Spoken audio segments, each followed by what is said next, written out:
Tonight, construction nearly complete. Duluth's Lake Walk is almost fixed. A look at the changes it's undergone to be better than ever. And no longer protected after being removed from the endangered species list. A look at the future of the wolf here in Minnesota. Plus a first-hand look. Minnesota's governor is providing an update on how the vaccine rollout is going around the state. From CBS3 Duluth, this is the CBS3 News at 6. Good evening, I'm Anthony Matt. Thanks for joining us. One of the busiest sections of Duluth's Lake Walk will soon be back open. Project leaders say they're ahead of schedule on the reconstruction project's final phase after multiple storms wreaked havoc in Canal Park over the years. CBS3's Leanne Valdez shows us what you can expect come summer.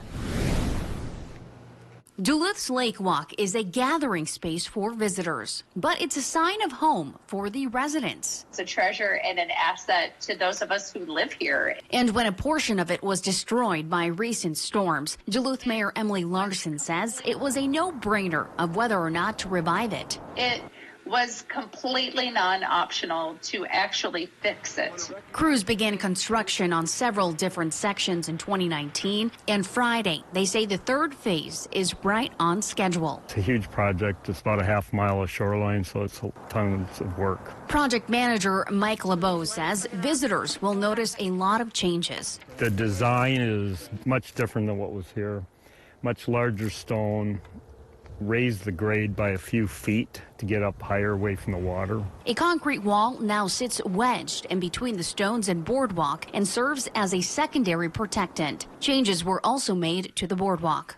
We went from a 6-foot boardwalk to a 10-foot boardwalk. We're going from a 7-foot asphalt trail to a heavier duty 12-foot wide asphalt trail. Crews are set to install new lights. The area also comes equipped with a new stormwater drainage system. So this drainage system here is designed to capture any of that water that accumulates during storms or heavy rains. And there are stormwater drains that take it back out to the lake.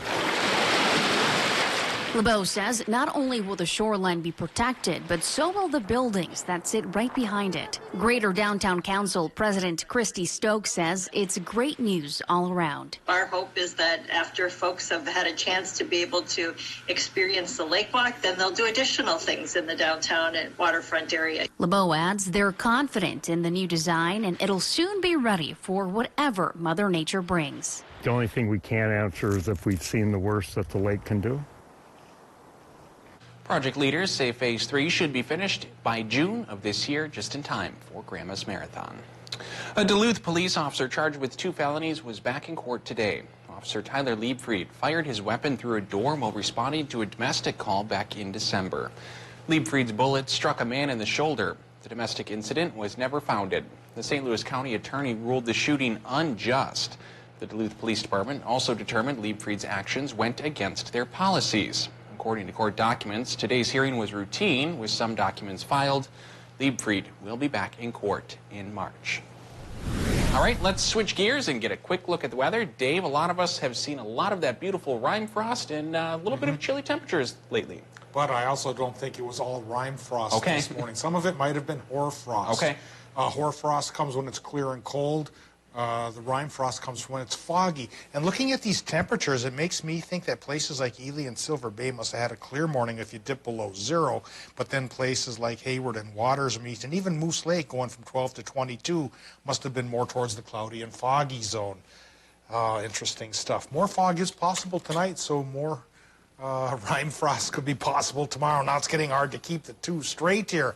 What was going on in the upper Midwest is still weaker high pressure off to our east, keeping the atmosphere stable, which is trapping moisture aloft, but not lifting it up too far. So it's up enough to make clouds, but not any snow.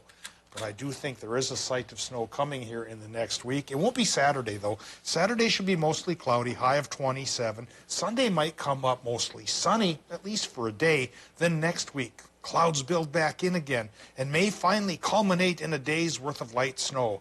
I'll tell you which day that's going to be in a few more minutes. Thanks, Dave.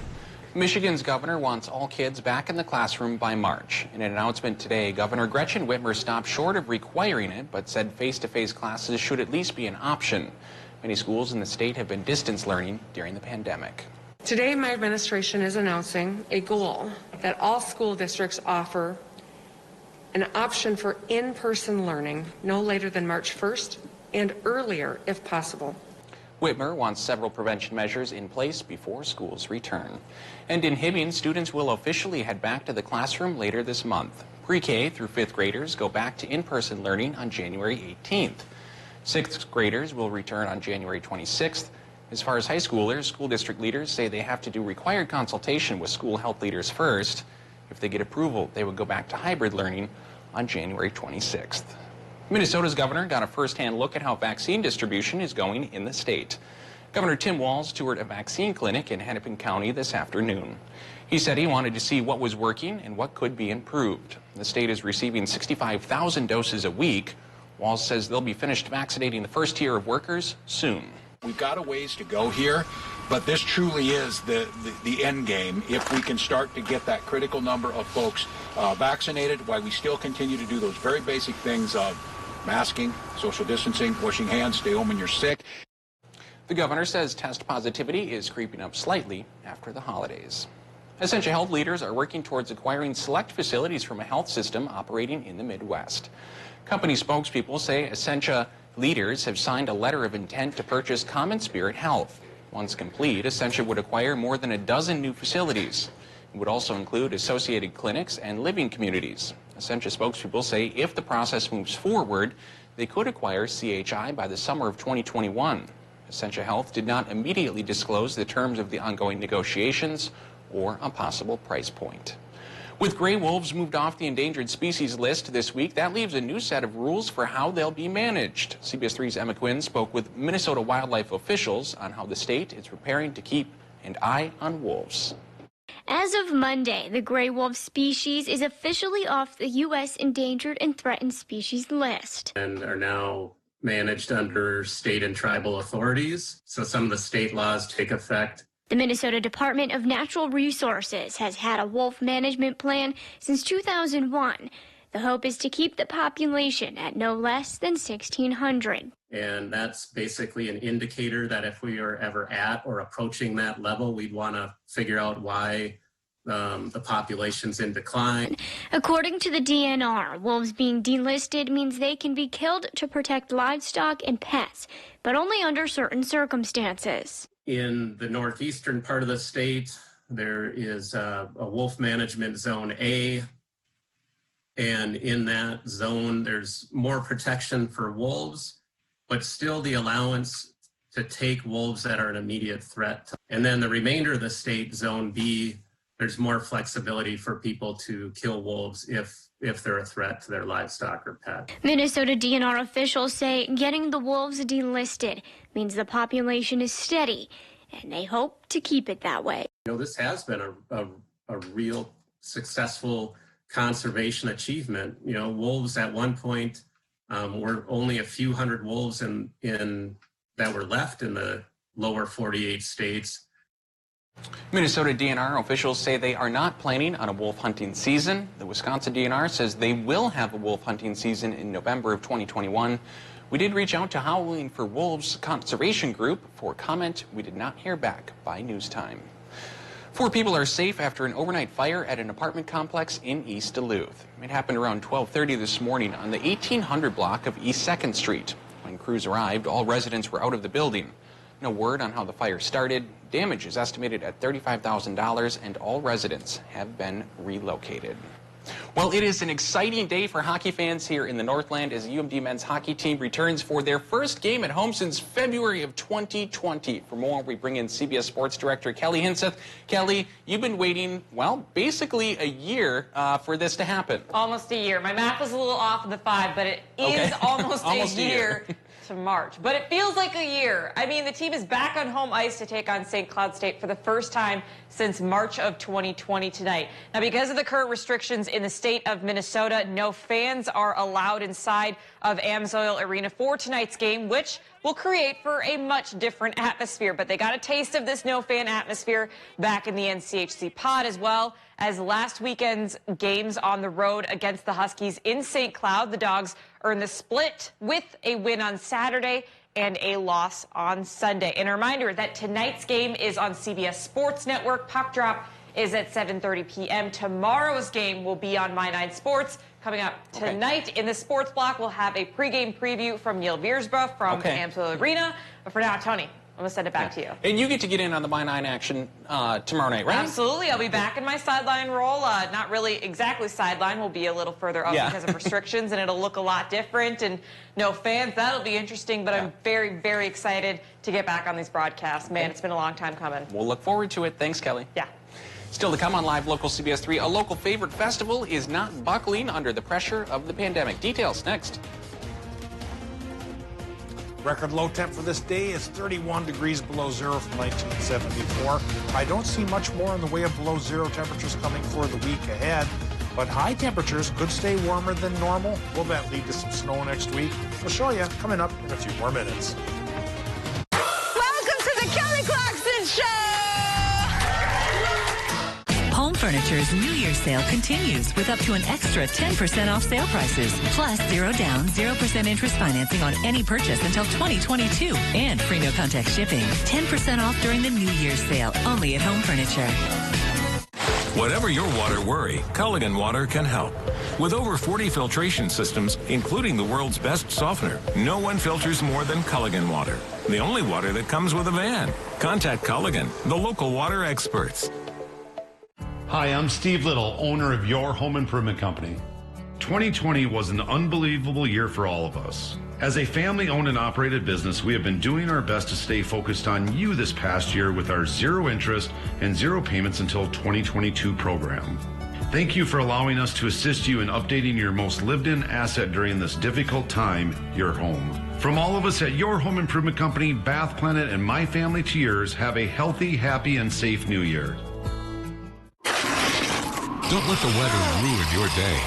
Covered by a winter storm watch. Dave Anderson, Caitlin Moffat, and Peter Kavitkauskas. The CBS 3 weather team, tracking more than just severe storms. Dave. Skilled trade workers are the backbone of every community, and also the Army National Guard. Soldiers get paid training to keep the power flowing, engines running, and supplies moving. Army National Guard soldiers are learning skills that can set them up for success with companies looking to hire the best. The Army National Guard basically built my resume for me. Find out how you can learn a trade and serve part-time for your community and country by visiting nationalguard.com. Mining. It's a part of Minnesota's history that affects everyone in the Northland still to this day. From environmental issues to economics and so much more. Join me, Kristen Bakke, every Tuesday for Eye on Mining, a fair and unbiased report that answers the tough questions surrounding the world of mining. Eye on Mining with Kristen Bakke. Tuesdays at 10 only on Live Local CBS 3. Brought to you by Iron Mining Association. Strong, enduring, and timeless. Stickley, America's premium solid wood furniture, handcrafted by experienced artisans. Right now, save 35% on the Walnut Grove collection. The Stickley Winter Sale at Home Furniture. It is the question that matters the most. ¿Dónde está? That takes you behind the story. Robert. It drives everything we do. It is the foundation of trust. Who did all of this? And the truth that propels us forward. What did you make of that? It is the question. One word, 3 letters long. And without it, our purpose, that's news, and our freedom fade. This is why. Local news and local weather here on CBS 3. Join us weeknights. We're live at 5 as we go around the Northland, city by city. Now, the CBS 3 Duluth WeatherMax forecast with meteorologist Dave Anderson. For just about a week now, every morning around our region's been covered by either hoarfrost or rime frost. And again, to tell the difference, if you wake up and the sky is clear and the temperatures are cold, that is hoarfrost. And if it's cloudy, that is rime frost. And we had a bit of a mixed bag of that in the region today. This is Sheridan Street in Ely, where I lived from 1967 to 78. Looking towards the town cemetery on the end of the street there, Smuck's Farm as its nickname is. Must have been a Smuck person who owned the farm back in the day. I used to work with some of those folks too back in the day as well. Well, this day came up gorgeous with that frost. And again, like I mentioned, could be coming around again tomorrow morning here because there is a chance for frost. Not thick enough for an advisory this time around, but enough to perhaps paint the trees once again.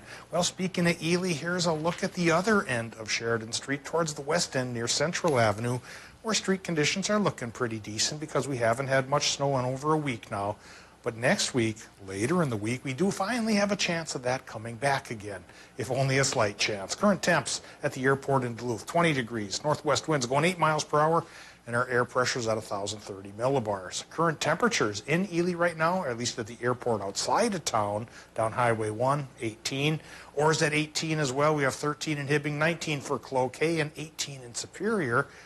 20 is the current temp in Ashland, and it's as warm as 27 towards Watersmeet, with Ironwood being as cool as 12 degrees. Low temps tonight into tomorrow morning likely will be in the teens. So for some towns, not as cold as it was this morning. And it should start to become cloudy once again, because we did get a break in the action cloud-wise this afternoon after a cloudier and foggier morning. Then the sun broke out in the afternoon, but a pair of low-pressure systems that are off towards the west are coming our way, riding up and over this high, so making for some clouds that'll last through Saturday. Come Sunday, though, we'll kick out some sunshine as a fresh high-pressure system takes over. Sunday, though, may be the only sunny day. As early as Monday, it clouds up again as fresh lows start to come towards our region. But finally, by next Thursday, I think that low-pressure system is finally going to pay off with a chance for some snow. It'll be a great chance. We'll show you with the extended forecast here now. Minnesota low temps tonight, 14 to 18, mostly cloudy sky. It builds back in. Mostly cloudy for Wisconsin, Michigan as well, with lows there 13 to 19. Tomorrow, Wisconsin, Michigan, highs in the upper 20s, mostly cloudy with morning fog possible. And Minnesotans may get that morning fog too, with a mostly cloudy finish in the afternoon. Highs in the upper 20s for a lot of towns. Extended forecast shows it stays upper 20s to the lower 30s as the next week unfolds. And we have that back and forth battle again between a little sun, say, on Sunday, back towards the cloudy side on Monday. Thursday's our chance for snow, Tony. It's a 40% chance. Okay. And the latest model indicates a trace to 2 inches. Okay. Not much, but the best we've had in a while. Okay. Yeah, it certainly is. I've been keeping my eye on Saturday all week because I get to go ice fishing for the first time tomorrow this year. So looking like a pretty decent day to get out on some hard water. Yeah, and again, just be careful on that ice. No ice is ever completely safe. Exactly. Thanks, Dave. The pandemic isn't melting plans for this year's Lake Superior Ice Festival. The event will be held at the end of the month at Superior's Barker's Island. This year, all of the events will be held outside, including ice racing, ice carving, and other family-friendly fun. They're also asking anyone who attends to stay socially distant and wear masks. Organizers hope that this will be fun and safe for Organizers hope that this will be a fun and safe way for people to get outside. A lot of people have been stuck indoors and not had a lot of opportunity to get out and go to events. So we are trying to make this as safe as possible. We are encouraging social distancing, and if everyone does that, I don't see why this can't be a great festival for everyone to enjoy. For more information and a full list of events, you can head on over to our website, CBS3Duluth.com. A cruise ship bound for Duluth hit water for the first time recently. Viking announced its new expedition ship, the Viking Ocantis, was floated out at the end of 2020. That's a phase in construction where the boat goes into the water for the first time. The cruise ship can hold 378 passengers, and it's expected to arrive in Duluth for the first time next year. The Ocantis and an identical ship called the Polaris will cruise around the Great Lakes and to Antarctica. Still ahead in sports, hockey is back in the Northland as UMD men's hockey returns home. Kelly's in with more on the game coming up.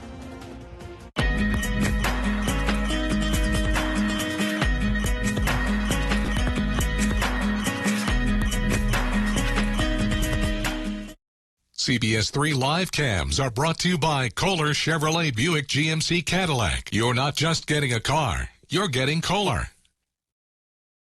The Cetus Fogger Disinfectant Machine sanitizes and restricts the growth of bacteria and viruses. Our disinfectant machines are needed wherever infection can be spread, such as hospitals, public spaces, schools, and nursing homes.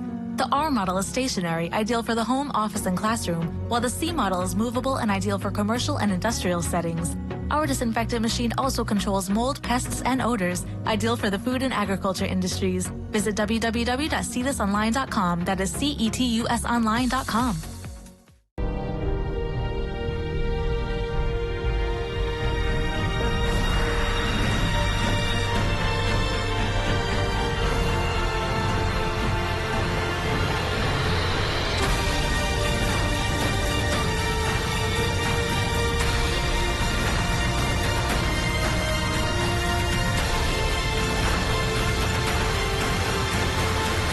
Always ready, always there. Visit NationalGuard.com to find out more. Mining. It's a part of Minnesota's history that affects everyone in the Northland still to this day. From environmental issues to economics and so much more. Join me, Kristen Baki, every Tuesday for Eye on Mining, a fair and unbiased report that answers the tough questions surrounding the world of mining. Eye on Mining with Kristen Baki. Tuesdays at 10 only on Live Local CBS3. Brought to you by Iron Mining Association. Everything that happens on a day-to-day basis in terms of news, no matter what happens in news, weather is always constant, weather is always changing as well. So it's still an important role as the meteorologist to kind of still stay grounded and to kind of just know that role and what to take and kind of just make sure you're delivering what's the most important for your viewers. But then also I like to touch base on the national things. All of those news stories also tie in with weather stories because they do go kind of hand in hand. Watch Jenna and Caitlin in the morning at 5 and 6 a.m.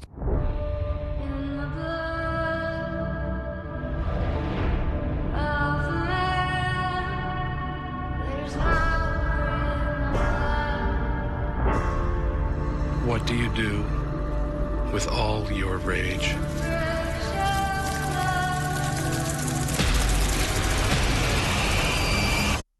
Clarice.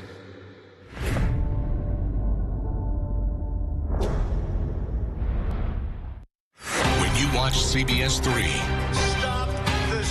you receive detailed and up-to-date information. You heard local reaction. To do something for the people. We have local elected officials inside the Capitol. Elect after a wild day in Washington. Democracy is fragile. The protests and riots taking place at the United States Capitol as for news that matters most to you, continue watching Live Local CBS3. Local news and local weather here on CBS3.